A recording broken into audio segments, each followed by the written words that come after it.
చూస్ country delight, live better. ఇప్పుడే country delight app ని download చేసుకోండి.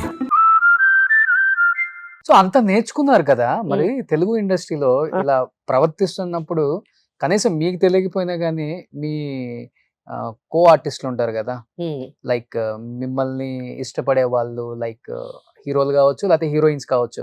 సో రామేశ్వరి గారు, ఇది పద్ధతి కాదు, మనం మార్చుకుంటేనే ఇండస్ట్రీలో నిలబడగలం, మంచి ఆఫర్స్ వస్తాయి, మీరు ఇలా ఉంటే బాగుంటుంది అని మీ మంచి కోరి చెప్పిన హీరోయిన్స్ ఎవరు లేరా? అప్పుడు టాప్ పొజిషన్ లో ఉన్న హీరోయిన్స్ అంటే ఎవరని చెప్తారు? టాప్ పొజిషన్ జయసుధ గారు, జయప్రద గారు. చూడండి, మేము వచ్చేసరికి వాణిశ్రీ గారు నిష్క్రమిస్తున్నారు, నెమ్మదిగా ఓకే వెళ్ళిపోతున్నారు ఆవిడ. ఇంకా ఐ థింక్ ఆ తర్వాత కొంచెం 1-2 సినిమాలు చేశారు అంతే. But she was the super star that we have seen. Okay, మాకు సావిత్రి గారు తెలియదు అంతగా, మాకు వాణిశ్రీ గారు, జయలలిత గారు వీళ్ళు తెలుసు. ఓకే, ఎందుకంటే మేము పెరుగుతున్న టైంలో వీళ్ళు పెద్ద హీరోయిన్. మీ రేంజ్ లో ఉన్న హీరోయిన్స్ అంటే జయప్రద, జయసుధ, ఓకే, వీళ్ళంతా కూడా నాలాగే పైకి వస్తున్నారు అప్పుడప్పుడే. శ్రీదేవి గారు, కాకపోతే శ్రీదేవి గారు మాకంటే వయసులో తక్కువ. మేము ముగ్గురు బహుశా 3 of us are more contemporary. Prabha garu బహుశా again around the same time. Exact నాకు తెలీదు, but I think so. Sridevi garu వయసులో చిన్నది ఉండొచ్చు, but as an actress she was a contemporary. Okay, and she was very glamorous. మనం let's not beat around the bush కదా, ఆమెలో glamour ఉంది, ఆమెలో ఒక ఊంఫ్ ఉంది, ఒక సెక్స్ సింబల్ లాగా, ఒక ఏ డ్రెస్ వేసుకున్నా సరే ఓ మై గాడ్ అనిపించే ఒక ఫిగర్ ఉంది ఆమెకి. And she like showing it of. Even if I had a figure, I probably don't have that mentality. కొంతమంది మరీ మిడిల్ క్లాస్ మొరాలిటీలో సఫర్ అవుతారు, నేను అలాంటిదాన్ని. మాకు ఒక మిడిల్ క్లాస్ ఆ మెంటాలిటీ పోలేదు, మాకు సినిమాల్లోకి వచ్చిన తర్వాత కూడా పోలేదు, ఇప్పటికీ పోలేదు. ఇప్పుడు కూడా నేను చాలా ఎగ్జాటిక్ వెజిటబుల్స్ అంతా కూడా ఏపీఎంసీ మార్కెట్లో కొంటాయి, ఎందుకంటే అక్కడైతే నాకు 50% చీప్గా దొరుకుతాయి. So this is the typical middle class morality. ఒక టాప్ పొజిషన్ కి వెళ్ళాక కూడా అది ఏంటంటే అక్కడ మనకి 50 రూపాయలు దొరికినప్పుడు నేను 100 రూపాయలు ఎందుకు ఇవ్వాలి? అంటే బాంబేలో ఉంటున్నారు మీరు మళ్ళీ. అది నేను ఉండేది మోస్ట్ ఎక్స్పెన్సివ్ ప్లేస్, బాంద్రాలో మౌంట్ మేరీ. అంటే నాకు కావాలి అంటే డెఫినెట్ గా I don't mind spending any money, but I know I can get it there ఆ టైంలో, ఆ రకంగా. But what I'm trying to say is కొన్ని రకాల బట్టలు వేసుకోవడం కూడా I think I was too కొంచెం సెల్ఫ్ కాన్షియస్. ఓకే, కొన్ని విధాలుగా శరీరాన్ని చూపించడంలో I think I'm not capable of it. నాకు కొంచెం సిగ్గని కాదు కానీ ఇన్హిబిషన్ ఉంది. అదే, కానీ ఇప్పుడు 70s 80s హీరోయిన్స్ బయటికి ఒక ఈవెంట్ కి వచ్చినా, లేకపోతే ఒక ఇంటర్వ్యూకి వచ్చినా, ఒక సినిమా ఫంక్షన్ కి వచ్చినా చాలా హుందాగా రెడీ అవుతారు. మంచి పట్టు చీరలు కట్టుకొని, జ్యువెలరీ వేసుకొని, మంచి లిప్స్టిక్ వేసుకొని, ఫుల్ మేకప్ వేసుకొని, అంటే వాళ్ళని అలానే చూసాం కాబట్టి అలానే బయటకు వచ్చినప్పుడు కూడా ఆడియన్స్ చూసి ఓ చూడండి ఎంత అందంగా ఉన్నారు, ఇప్పుడు కూడా ఏం అనుకోవాలి అన్న అది ఉంటుంది కామన్. బట్ మీరేంటి అసలుకి నిజం మూవీలో మహేష్ బాబు అమ్మగా ఎలా ఉన్నారో, ఒక కాటన్ పాత చీర కట్టుకొని,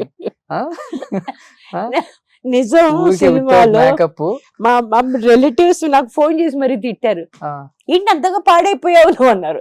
పాడేందుకు పోయాను, పాడైపోలేదు. ఏమైందంటే ఏంటిది మొహం అయిపోయింది నల్లగా, ఆ రోడ్లు అట్లాంటిది, రోడ్ల మీద పడుకుంటున్నారు వాళ్ళు, అక్కడ నల్లగా అయిపోవా, అడ్డాయిన బొగ్గులు పూసుకున్నట్టు అట్లా అయిపోద్ది.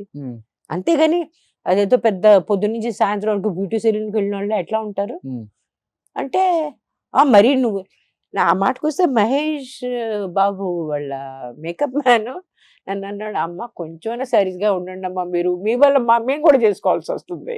ఓకే, అని ఆయన బతుకులాడ్డం పట్టాభి గారా, పొడుగ్గా ఉంటారు కదా ఆయన, అవి వెరీ స్వీట్, చాలా చాలా అకామిడేటింగ్ మహేష్ బాబు గాని. ఓకే, అంటే ఓ ఆవిడంతా వేసుకుందా, మనం వేసుకోవాలి కదా, ఆ రకంగా చూసాము. అందుకని ఆయన నన్ను రిక్వెస్ట్ చేశామ్మా, మీరు మరీ అట్లా చేసుకోకూడదమ్మా, but the director wants it.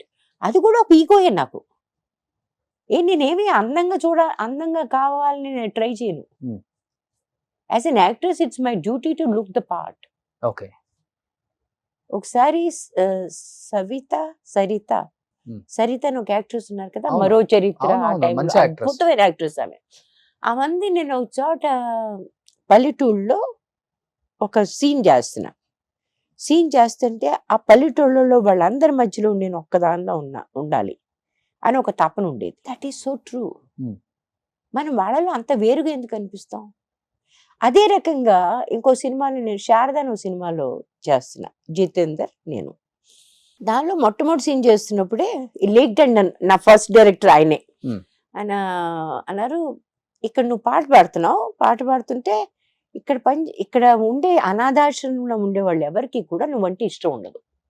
So they look at you like పెద్ద పాట పాడుతుంది, పెద్ద గొప్పది అనుకుంటా.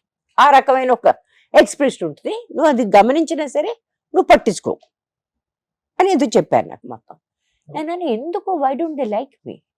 వాళ్ళ కారణం ఏమిటి, నన్ను ఎందుకు లైక్ చేయరు అంటే, because you look better than them, you can sing better than, you dress better than them, you don't look like one of them because you are my heroine. At the end of it is that we are making a film on this girl. ఇప్పుడు ఆ special qualities అవి లేకపోతే మా cinema ఎందుకు తీస్తాం మేము? ఈ had every point covered కదా, చాలా క్లారిటీ. అందుకనే డైరెక్టర్ నాకు అంత ఇష్టంగా ఉండేది. ఓకే, పూర్తిగా క్లారిటీ. తర్వాత నన్ను తిట్టాడైనా, నా ప్రాణాలు ఇస్తావు, ఇప్పుడు చూసి నన్ను ఏదో ప్రశ్నలు అడుగుతానే ఉంటావు, తిట్టాడు కూడా మళ్ళీ ఆయన. బట్ అది చాలా కరెక్ట్. అది మనం ఒక సినిమాకి it is very important for me to look the part. Suman టీవీలో మీ పర్సనల్ అండ్ బిజినెస్ ప్రమోషన్స్ కోసం కింది నెంబర్కి కాంటాక్ట్ చేయండి.